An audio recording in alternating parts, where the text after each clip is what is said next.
जय माँ भगवती। भगवती प्रेम ज्ञानशाला में आपका फिर से स्वागत है।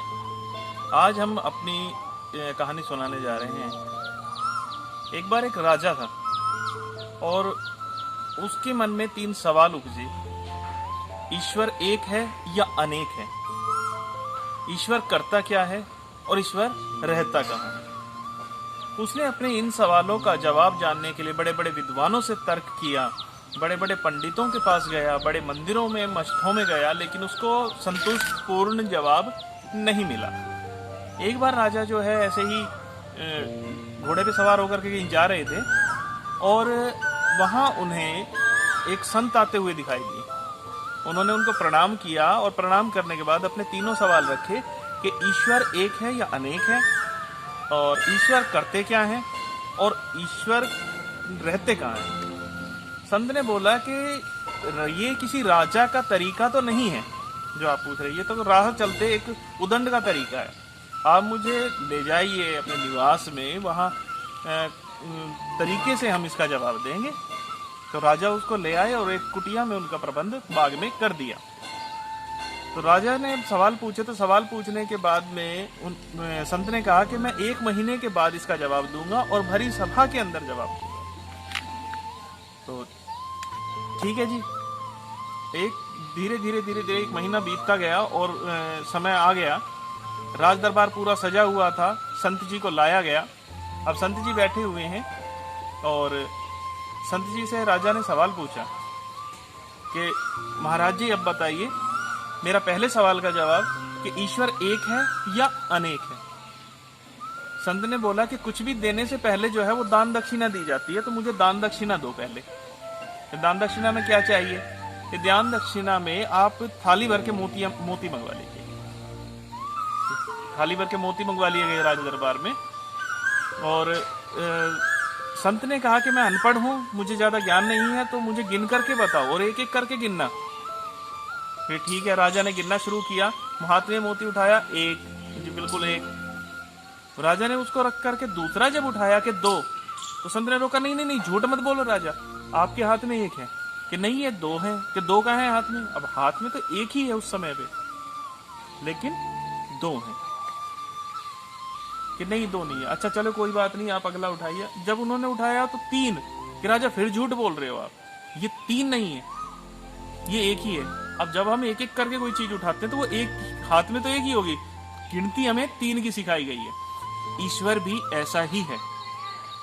वो जिसको 1 रूप में मिला उसके लिए 1 हो गया, जिसको 2 रूप में मिला उसको 2 हो गया, जिसको 3 रूप में मिला उसको 3 हो गया, और जिसको 4थे रूप में मिला वो 4 दे दिया। तो इसी तरह वो है 1 ही, लेकिन वो अलग अलग रूप में आपके पास मिलता है, तो उसके लिए वो अनेक हो जाता है, और वैसे वो 1 ही होता है हाथ में। राजा को ये तर्क संगत जवाब बड़ा अच्छा लगा। अब राजा की जिज्ञासा और बढ़ गई। उन्होंने जल्दी से बोला, संत जी अब मुझे दूसरे सवाल का जवाब दीजिए कि वो करते क्या है, ईश्वर जो है वो क्या करते हैं। संत ने बड़े विनम्रता से कहा कि राजा, गुरु आप हो या मैं हूं? तो राजा ने कहा, गुरु तो आप ही हैं। तो आप ऊंचे आसन पे बैठे और मैं नीचे पे बैठा हूं, ये तो कहीं न्याय नहीं हुआ। आप खड़े होइए अपने सिंहासन पे से। राजा को सिंहासन पे से उठा दिया और खुद उनके सिंहासन पे जाकर के बैठ गए। संत की जगह पे राजा आ गए। अब वहां जाकर के चुपचाप बैठ गए संत। राजा ने फिर से बोला कि गुरुजी बताइए सवाल का जवाब कि ईश्वर करते क्या है? कि यही तो करते हैं जो तुम्हारे साथ अभी हुआ। नीचे वाले को ऊपर बैठा देते हैं, ऊपर वाले को नीचे बैठा देते हैं, और ये निरंतर करते हैं, ये लगातार करते रहते हैं, यही उनका नित्य कर्म है। राजा को तर्क संगत जवाब में मजा आने लगा था। अब राजा की जिज्ञासा और बढ़ गई और उसने अपने तीसरे सवाल का जवाब जानना चाहा। तीसरे सवाल में उन्होंने पूछा कि राजा अपने तीसरे सवाल को मांगो। कि तीसरा सवाल मेरा यह है कि वो रहते कहाँ हैं? मंदिरों में, मठों में, गिरजाघरों में कहाँ रहते हैं? बोला, यार आप रात मंगवाए, सवाल पे सवाल किए जा रहे हैं, कुछ खाने पीने की व्यवस्था नहीं है क्या आपके राज दरबार में? महाराज बिल्कुल है, क्या चाहिए? ये दूध मंगवा लीजिए 1 प्याली, दूध पियेंगे हम।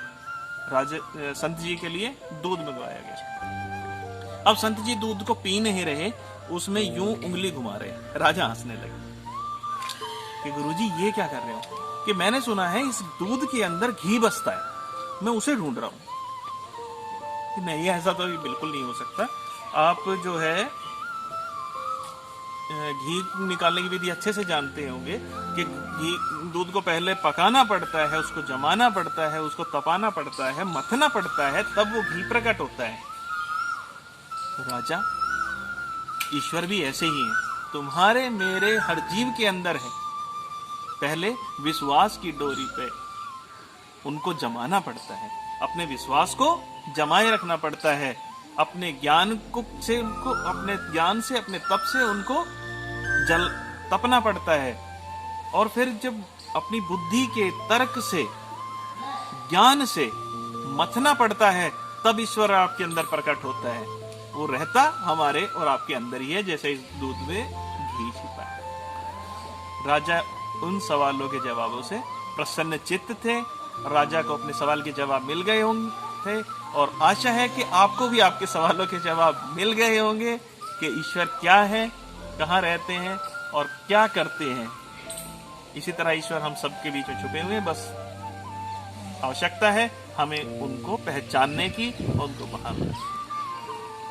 आप सब स्वस्थ रहें, आपको नई जानकारियां प्राप्त हुई हों, और किसी नए विषय पे आप अगर जानना चाहते हो तो हमारे YouTube चैनल पे जाके कमेंट जरूर करें।